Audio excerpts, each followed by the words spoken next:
altura agora dar a palavra ao professor Pedro Costa Gonçalves, um minhoto, uma excelência, sempre sou como eu, não posso deixar de referir, em Coimbra, por dever ofício, por uma carreira académica brilhante, mas sempre muito ligado ao Minho e por isso não hesita quando chamamos aqui à sua terra, às suas origens, a esta região. Professor Pedro Gonçalves, a palavra é sua. Ora bem, muito obrigado. Queria começar por agradecer o convite, muito gentil, cumprimentar o Dr. Gonçalo Mendes de Castro e o Dr. Chato Pedras, organizadores deste evento por via da Real Associação Praga. E queria também cumprimentar o Dr. Lemos Soares, que não tinha o gosto de conhecer, e grato prazer agora de o ouvir, deleitado com esta sua, enfim, não foi propriamente lição, foi uma digressão sobre mais ou menos 8 séculos de história.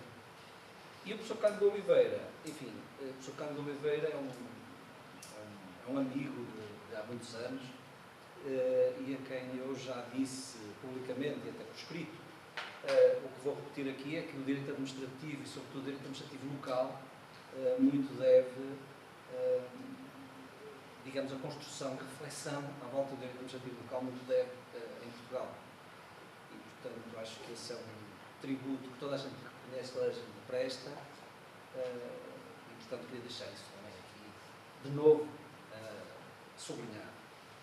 Ora bem, eu não tenho também roteiro, como o professor Lemos Soares, porque aqui há tanta coisa para falar sobre o que significa a descentralização. Eu vou tentar alinhar 2 ou 3 ideias fundamentais sobre o que se passou na Terceira República, digamos, neste período da Terceira República que vivemos até desde 1976 e até ao tempo atual, até precisamente ao tempo atual, e a este movimento de transformação que estamos a viver nos últimos anos, desde 2000, enfim, nos últimos períodos desta longa jornada, sobretudo de 2018 para a frente. Mas vamos atrás à Constituição, e eu diria então que a Constituição, em 1976, acentua como uma das dimensões fundamentais do novo Estado de Direito Democrático a ideia de poder local com maiúsculas. Há um capítulo, há um título da Constituição dedicado ao poder local. Por outro lado, no pórtico da Constituição, não no preâmbulo, mas no pórtico da Constituição, aparece como dimensão do Estado de Direito, dimensão essencial do Estado de Direito, a autonomia das autarquias locais e a descentralização. Portanto, isto não foi, digamos, já temos 40 e tal anos de Constituição e de Direito Administrativo Constitucional, de evolução do Direito Constitucional, e é um legado que os Constituintes de 1976 nos deram, foi de facto essa marca identitária e aposta constitucional em 1976 e sobretudo porque significou aí, de alguma maneira, por um lado, significou o reconhecimento da importância das tradições, digamos, autárquicas da vivência da história portuguesa, mas, por outro lado, significou, portanto, uma continuidade desse ponto de vista, mas também uma continuidade, se quiser assim, do ideário do municipalismo, mas, por outro lado, também uma ruptura com a Constituição 33, que, na verdade, e sobretudo com a praxis que se constituiu, que se, digamos, sedimentou ao longo da Segunda República, no sentido de praticamente, enfim, não é anular, mas, digamos, remeter, digamos, a esfera da vivência democrática, da chamada democracia local, de proximidade, para a marginalidade do sistema. Portanto, praticamente, digamos, era um ausente, digamos, e assim, essa democracia local nesse período. E, portanto, a Constituição de 76, ao apostar no poder local, como eu digo, simultaneamente, me parece, simultaneamente reconhece o ideário medieval do municipalismo e, por outro lado, rompe com o tempo mais recente, na altura, de um certo, digamos assim, de um certo desleixo e desconsideração pela democracia local. Bom, o que é que se seguiu desde aí? Eu queria dizer ainda um ponto importante, que a Constituição em 76, na sua versão originária, aponta o poder local e concretiza o poder local em dois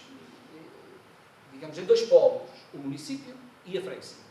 E, portanto, isso é uma marca que está desde o início da Constituição, que, aliás, vem desde os códigos administrativos do século XIX, portanto, cá está a continuidade, mas agora na ideia de que estes organismos, estas entidades, verdadeiramente agregam pessoas, são entidades que agregam pessoas de população e de território e têm uma vivência e são dirigidas por pessoas que representam essas populações. Portanto, está a aposta clara e inequívoca na ideia de democracia representativa e até, em alguns casos, de umas expressões mais ou menos, sobretudo na lei e tanto na Constituição, até de democracia direta, no caso das freguesias com menos de 150 eleitores. Portanto, esta aposta, isto no caso esta ideia surge na primeira lei orgânica, lei autárquica de 1977. Portanto, esta vivência, digamos assim, que a Constituição vai acolher e promover, vai ter um ponto importante que me parece que deve ser aqui assinalado, além da democracia, além da ideia de descentralização, é o que é que significa a descentralização em termos substantivos. Isto é, o que é que verdadeiramente, de que matérias é que se vão ocupar as autarquias locais? Quais são os assuntos de que se vão ocupar as autarquias locais? Portanto, este sinal que a Constituição teria que dar também era relevante para se perceber exatamente como é que se vai construir este poder local. Mas poder local para que matérias? Para que assuntos? Para que questões? Para que temas? Bom, e a resposta que a Constituição dá é esta, para tratar dos interesses próprios das populações locais. É uma cláusula aberta, como estão a ver, é uma cláusula que permite, digamos, que tem suficiente, digamos, maleabilidade, plasticidade para poder encaixar coisas muito diferentes, que podem ir desde os transportes, ao ambiente, ao urbanismo, à energia, ao abastecimento de água, a serviços económicos, serviços culturais, enfim, pode abranger um número infinito de matérias.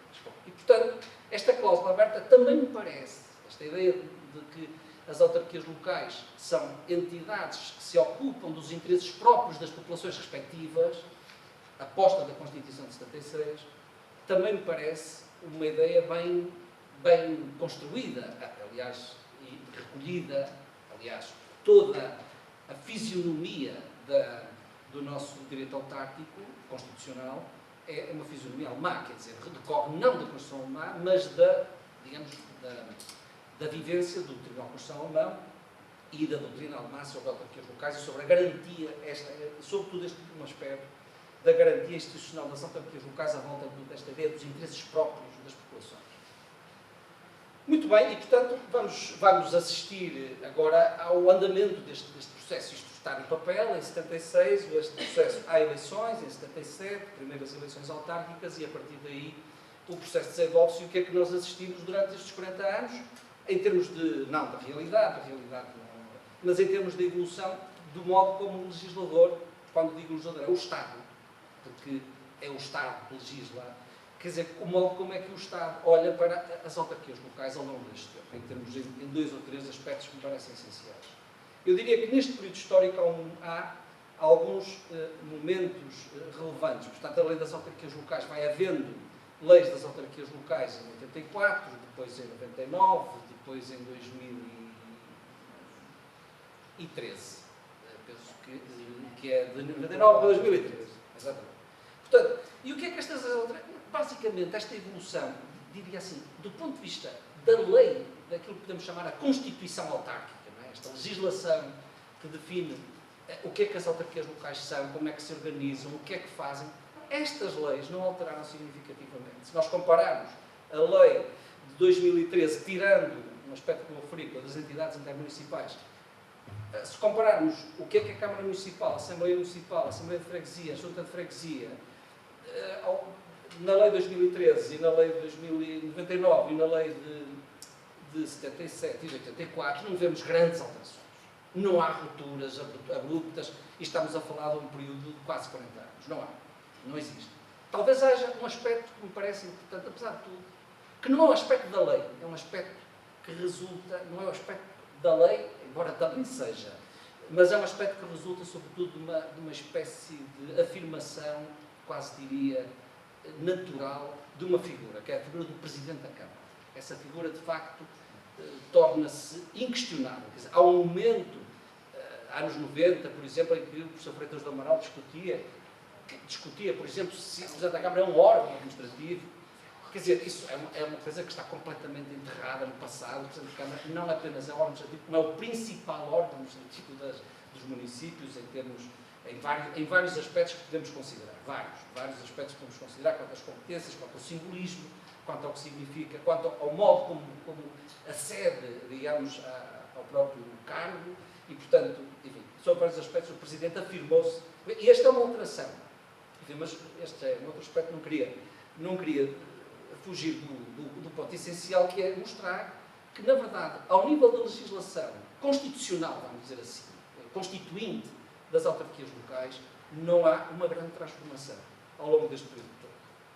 Agora, existiu na legislação avulsa, nas competências que, entretanto, foram sendo conferidas às autarquias locais, foram crescendo, sobretudo o município. A freguesia, praticamente, mantém a estrutura, manteve, até há pouco tempo, a estrutura de competências que estava assinalada na primeira lei das autarquias locais. Bom, o que é que acontece aí de relevante neste período todo? Um período que foi um episódio que foi já referido por Sr. Soares, que é o episódio do referendo sobre a regionalização. O referendo sobre a regionalização assinala uma continuidade desejada pelas pessoas. Quer dizer, pelos vistos, o que foi definido nesse momento, em 98, foi queremos manter a estrutura autárquica como está e não há necessidade de um escalão acima da autarquia municipal e, digamos, criar aqui uma entidade da autarquia regional, como muitos outros Estados na Europa toda têm. E, portanto, esse é um momento que me parece importante na história, digamos, para assinalar os momentos mais cardinais na história do direito autárquico em Portugal, o chumbo da regionalização, o chumbo das regiões administrativas. Pode haver várias razões, eu, enfim, tendia a achar que o povo tem razão, sempre razão, eu acho que ele teve efetivamente razão em chumbar, não apenas aquele processo de regionalização, como a regionalização em si mesmo. Bom, mas, enfim, também é um aspecto pessoal que não é aqui muito relevante. Continuamos e chegamos à Troika, para aproximar-nos rapidamente aqui do nosso tempo. A Troika, quando cá chegou, em 2011, olhou para a nossa administração pública e viu o caos. Quer dizer, viu o caos em vago nas empresas públicas, viu tudo o que nós sabemos e sabíamos perfeitamente que estava em curso. Viu o caos nas empresas públicas, viu o caos na administração pública do Estado, enfim, portanto, e viu também, eu acho que injustamente, verdadeiramente, o caos das autarquias locais. Menos, é verdade, menos, porque as condicionantes do memorando da Troika para as autarquias locais são, apesar de tudo, relativamente modestas. Quer dizer, não há, de facto, uma exigência ao Estado português, ao legislador, de reformular o direito autárquico, reformular o esquema constitucional das autarquias locais, coisa nenhuma, não é isso. Mas há a apontar, cheirou-lhes logo exatamente o ponto fundamental em que as autarquias locais começaram, de facto, a perder o tino, as empresas locais. E, portanto, imediatamente esse ponto foi detectado. 3 senhores que chegaram aqui e, ao fim de 15 dias, imediatamente perceberam que há aqui um problema no direito local, são as empresas locais, isto tem de acabar. Portanto, primeiro ponto de foco da Troika, esse. E depois, a ideia sugerida, 4.000 freguesias, 308 municípios. Isto não faz sentido. Quer dizer, vamos ter que diminuir isto. portanto, estes são os sinais que o memorando da Troika dá. É aquilo que a Troika impõe para resgatar o país. No que diz respeito às autarquias locais, é isto. Diminuam lá o número de autarquias locais. Não se fala na regionalização, mas a ideia está nas entrelinhas, nem pensei nisso. E relativamente às empresas locais, a primeira ideia é parem de criar mais. Já íamos em 300 e tal, nessa altura. Ou 400, segundo alguns dados. Num inquérito feito aos municípios, houve municípios que nem sequer identificaram empresas locais em que participavam. Quer dizer, nem sequer, no livro branco, nem sequer tinham a noção, os municípios, não estou a falar do Estado, o Estado também não tem, não é? Mas os municípios não ter a noção de que havia determinadas empresas em que participavam que cumpriam os requisitos da lei, então, aí, a lei de 2006 das empresas locais. Bom, portanto, o que é que se faz então a partir daí? Para nos aproximarmos. Aquelas aqui, não estou cá aqui, não tenho 20 minutos. Pronto, vamos lá depressa, mas pensava que era meio-dia. Tá bem. Então, para nos aproximarmos mais do nosso tempo, em 2018, 2019, o que é que acontece na sequência da Troika? Acontece que o legislador vai ter que cumprir aqueles compromissos que assumiu no memorando e vai começar a pensar. E portanto, o primeiro sinal é uma lei que vem dizer que não há mais empresas locais. Portanto, empresas locais está parado. Também, uma outra coisa que foi parada, também envolve as autarquias locais, que são as parcerias público-privadas. Isso também está parado. Portanto, imediatamente isso é estancado. Logo em 2011, penso que é logo em 2011 que essa lei das autarquias, que essa lei das empresas surge. E depois, a partir daí, o que é que segue? Segue-se que, de facto, o legislador começa a pensar como é que vai mexer nas autarquias locais. Bom, entretanto, começa também a perceber-se que há aqui uma pressão no sentido, quer dizer, não sei se é uma pressão de alguém, é uma pressão, digamos, dos factos e da realidade. É a falta de escala das nossas autarquias locais, designadamente dos municípios. Falta de escala geográfica, quer dizer, a falta e a diferenciação, digamos, o caráter muito diversificado estou a falar sobretudo do município, porque a freguesia agora tem, enfim, importância do ponto de vista da história, do ponto de vista da proximidade. Na verdade, as freguesias não são o centro das preocupações aqui, neste ponto. O ponto aqui é de encontrarmos um nível territorial que possa ter alguma escala para ter uma visão, digamos assim, eu diria regional, mas entre aspas, quer dizer, se quisermos uma visão supramunicipal, em termos de transportes, em termos de redes de energia, redes de energia que se está a ver agora, está em cima da mesa, e tudo muito nervoso, mas redes de energia, redes de água, políticas ambientais, e portanto que existe de facto uma escala que, se não sendo nacional, terá de ser a um nível, digamos, intermédio. Bom, e sobre isso há várias hipóteses, não é?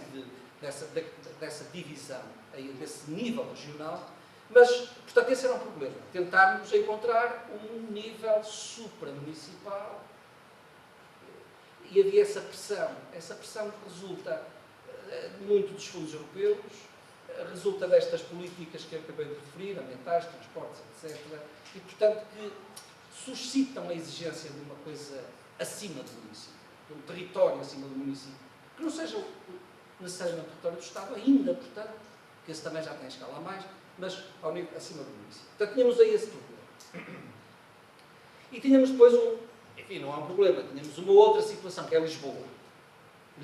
Bem, tínhamos outra situação, nunca ninguém falou nesta situação, estou eu agora a falar, porque o legislador respondeu a essa situação, criando uma lei para Lisboa. Uma lei especial para a autarquia de Lisboa, e, portanto, as freguesias de Lisboa não têm nada a ver com as freguesias do resto do país, em termos de bens financeiros, em termos de competências, etc. E, portanto, essa lei da capitalidade, o professor disse há pouco que não havia, na história, enfim, desconhecia essa curiosidade, também não sei se decreta, digamos, a capital do país, mas, de facto, penso que a Constituição alemã tem a indicação, mas não tenho a certeza, mas há bocado quando tem a indicação de que a capital era Bonn. Era, Bonn, a Alemanha Federal. mas também não estou seguro se não é a lei. Há uma lei, digamos, importante do direito alemão que diz isso. Mas em Portugal, de facto, foi criada uma lei para a reorganização administrativa de Lisboa, neste movimento que vai surgir a partir de 2011, 2012, de reformulação de muita coisa no direito autárquico, e, portanto, Lisboa fica aqui um bocadinho fora de Lisboa, autarquia, o município de Lisboa, a relação com as freguesias, as transferências de volumes absolutamente... Enfim, por isso é que nós vemos os problemas todos com as freguesias de Lisboa, enfim, é que o são. Em algumas delas gerem mais dinheiro que municípios, de que muitos municípios portugueses. E, portanto, Lisboa fica de alguma maneira isolado. Aliás, já havia indícios de que Lisboa e Porto, na história do direito português, do direito autárquico, são casos à parte. Polícias municipais, por exemplo, competências, em alguns casos, enfim. Isso é da história, não surgiu aqui. Mas aqui o Porto não entra, não é capital, e, portanto, há uma lei para Lisboa só. Depois temos, então, chegamos onde, enfim, queria chegar desde o início, que é a Lei de 2013. A Lei de 2013, portanto, a lei que rege neste momento as autarquias locais, e eu disse há bocado que essa lei não é muito diferente da Lei de 1977, contra a Câmara Junta de Freguesia, Assembleia de Freguesia, não é muito diferente. Claro que há lá competências que não existiam em 77, as competências do Presidente da Câmara aumentaram, como eu disse há bocado, muito significativamente, mas não há grandes diferenças, digamos, estruturais. Não podemos olhar para 77 e 2013 e dizer isto é outra coisa. Não. Há ali uma continuidade natural de 36 anos que mudei entre essas duas coisas. Mas há uma coisa nova na lei de 2013. Quer dizer, nova em relação à lei anterior, mas não era nova no direito português, mas enfim, apesar de tudo nova, que é a força que se dá ao chamado associativismo autárquico. Ao associativismo autárquico. E a emergência, digamos, dessas entidades, que se chamam entidades intermunicipais, figura que abrange as CIMs, as comunidades intermunicipais, e as áreas metropolitanas. Estas duas figuras, as áreas metropolitanas, mais cedo, e as comunidades intermunicipais já haviam sido criadas por legislação anterior, mas, na verdade, pressente-se que em 2013 a coisa vai ser diferente. Que há uma aposta na criação de um nível, digamos assim, acima do nível municipal. De um nível geograficamente acima do nível municipal. É claro que é muito difícil instituir esta organização, mas há sinais que o legislador dá em 2013 que me parecem muito importantes. Um deles é isto. Aliás, é um sinal que a Constituição permite expressamente, quer dizer, não apenas não proíbe, permite expressamente, que é a possibilidade do legislador fazer uma descentralização para as entidades intermunicipais e, portanto, não para os municípios. Esta possibilidade que a Lei de 2013, digamos assim, não apenas institui como proclama abertamente, porque diz que pode haver transferências para as CIMs e áreas metropolitanas, transferências de competências do Estado para as CIMs e áreas metropolitanas, e diz que pode haver contratos entre o Estado e estas entidades, as entidades intermunicipais. E, portanto, com isto, a ideia de que estes organismos podem ter, que não têm democraticidade direta, digamos assim, mas têm indireta, porque eles são associações de municípios, não é? São controladas por municípios, mas a ideia de que podem ter competências diretamente atribuídas pelo Estado, por lei ou por contrato, essa ideia representa, do meu ponto de vista, uma assinalável alteração, digamos, da fisionomia das autarquias locais, do direito autárquico em Portugal. É uma possibilidade que a Constituição prevê expressamente. Não digo que a fomenta, mas prevê expressamente, e, portanto, o legislador, de alguma maneira, em 2013, diria, dá esse sinal. Atenção, que eu posso fazer descentralização, mas não tenho que fazer descentralização para os 308 municípios. Posso fazer descentralização para as 21 entidades intermunicipais. 21 CIMs e 2 áreas metropolitanas. Posso fazer descentralização para aí. Posso fazer transferência de competências para esse nível.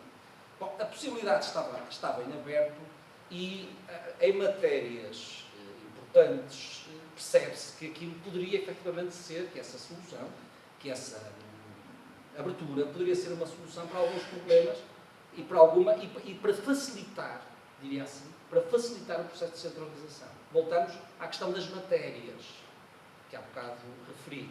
Das matérias. Isto, quais são as matérias que o Estado descentraliza? Ora bem, descentralizar para os municípios matérias como no domínio ambiental, ou no domínio do licenciamento de indústrias perigosas, ou no domínio do licenciamento de centros de inspeção de automóveis, ou no domínio do licenciamento de atividades de táxi, de táxi por estes sistemas novos, digamos, de Uber e desse género. Bom, isto, transferir estas competências para 308 municípios poderia não ser viável. E, portanto, a descentralização de que ganha aqui um fogo, parece, ganha aqui um fogo por via da possibilidade de fazer transferências destas competências ou de outras, não para 308 municípios, mas para 23 unidades territoriais, que são as entidades intermunicipais. Bom, portanto, diria que estava tudo organizado, digamos assim, em 2013. Eu assinalei isso pouco tempo depois da lei, num texto para mostrar exatamente que me parece que as entidades intermunicipais não apenas provinham dos municípios, como passavam a ser concorrentes dos municípios. Passavam a ser concorrentes dos municípios no sentido de, efetivamente, irem procurar, em concorrência, obter transferências de competências do Poder Central. Bom, e assim chegamos, então, a 2018. Porque de 2013 para 2018 não se passa nada de especial. Eu esqueci aqui de referir um aspecto nesta breve discurso histórico sobre a evolução do mercado autárquico, da reformulação das freguesias e da resposta à Troika, que foi dizer passar de 4.000 para 3.000. Pronto, para 3.000 e pouco. Portanto, foi extinguir, não é bem extinguir, quer dizer, extinguir administrativamente, digamos, no plano administrativo, a unidade de freguesia de cerca de 1.000 freguesias. Pronto, mas é um aspecto, enfim, não é muito importante para o curso da exposição, embora seja importante na noção histórica recente. Bom, e chegamos a 2018. O que é que acontece em 2018? Há um acordo, como sabem, há uma pretensão de acordo entre os dois partidos, os dois maiores partidos, desencadeado pelo partido maior, por acaso, embora seja da oposição, esse processo de criar-se um mecanismo de fazer, digamos, um processo de transferência com dimensão para as autarquias locais, transferência de competências do Estado. E, portanto, há um acordo entre o PS e o PSD para este efeito e para outro sobre gestão de fundos europeus, mas para este efeito e na sequência desse acordo surge uma lei que é a Lei 50/2018, que é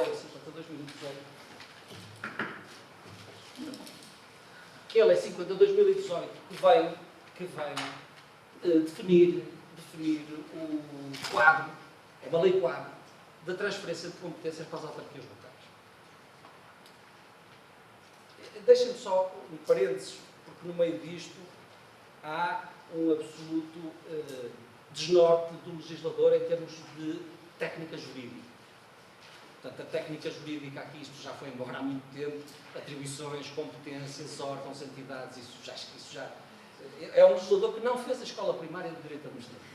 A escola primária de Direito Administrativo manifestamente esteve ausente e, portanto, é um legislador que foi diretamente para a Universidade e, portanto, não sabe o beabá do Direito Administrativo, enfim, mas pronto, esse é um aspecto. É uma curiosidade e posso prová-lo, quase em cada artigo da Lei 50/2018, mas, enfim, esse é um aspecto menor, porque o que interessa é o que é que a lei faz. O que a lei faz é um processo de transferência gradual de competências com significado.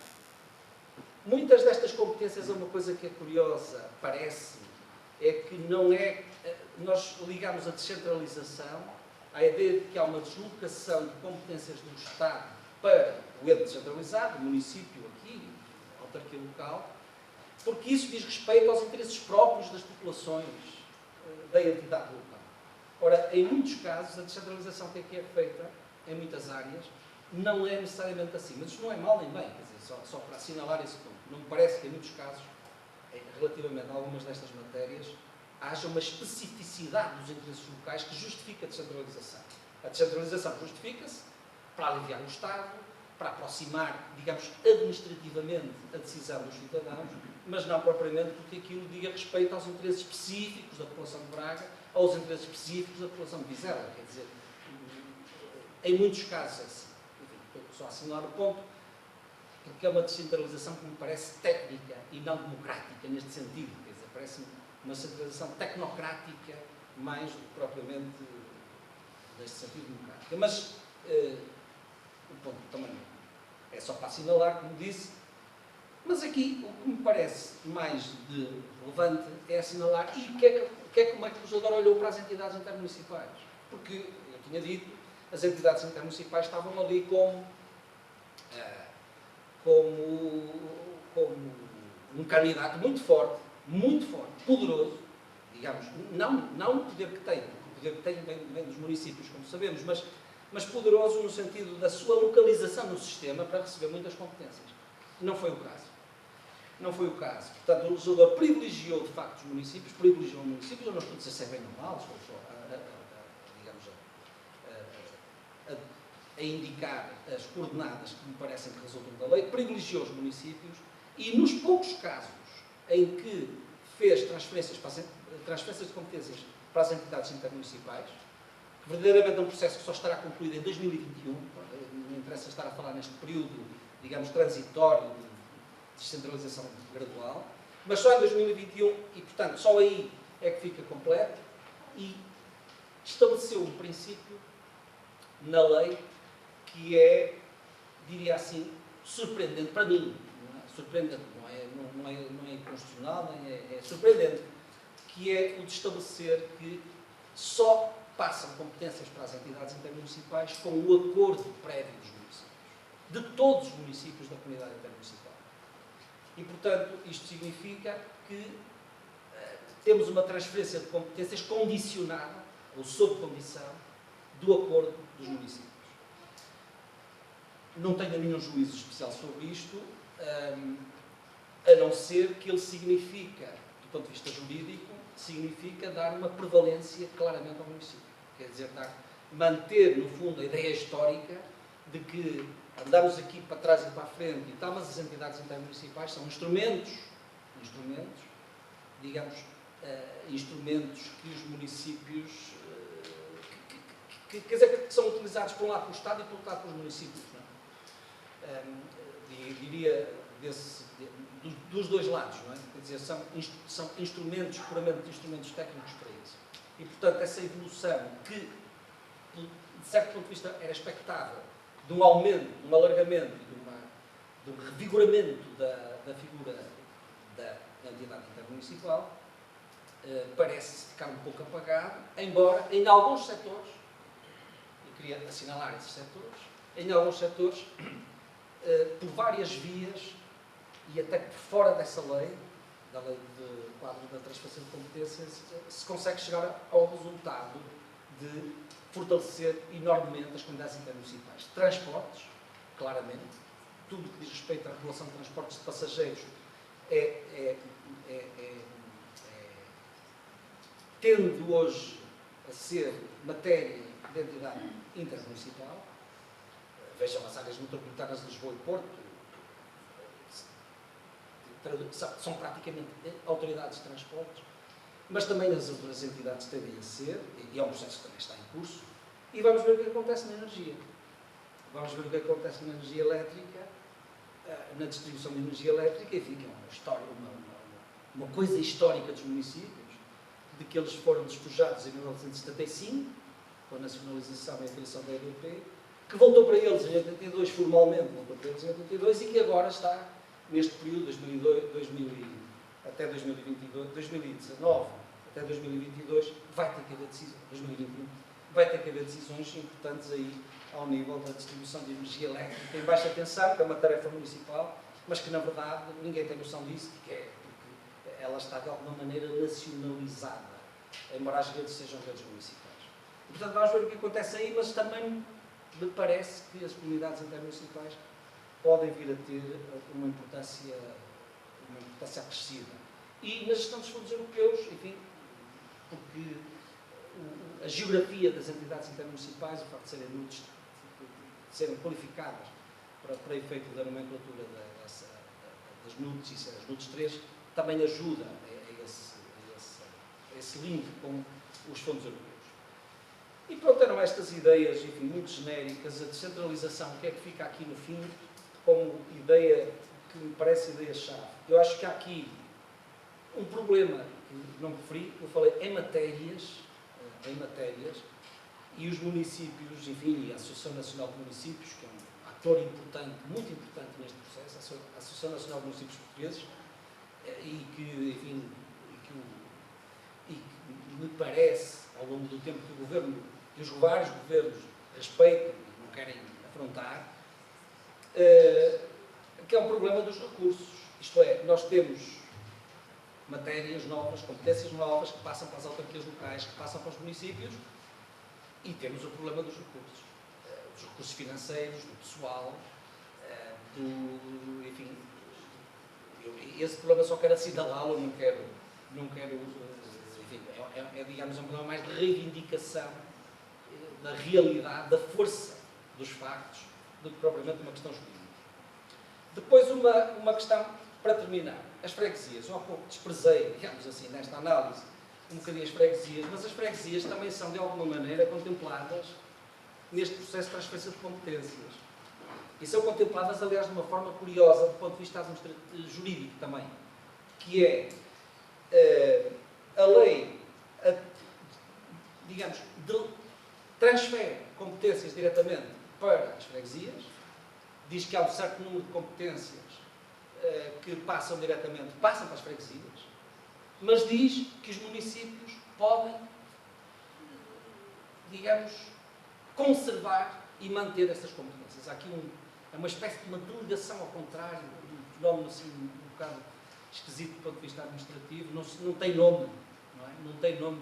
A doutora Isabel Salles de Fonseca pode arranjar eventualmente uma designação para esse, é especialista nisso, para o que é que se passa aqui, não é? De uma competência que a lei atribui para as freguesias e depois os municípios têm um prazo que podem dizer assim, não, mas afinal eu fico com a competência, o município, a Assembleia Municipal pode dizer, e afinal eu fico com a competência. São competências, enfim, nós, mas importantes. Pois, mas como é que, enfim, esta é uma espécie de retenção, enfim, seja o que for, a ideia é essa, e portanto esse é um ponto, digamos, as freguesias não são esquecidas neste processo, digamos assim.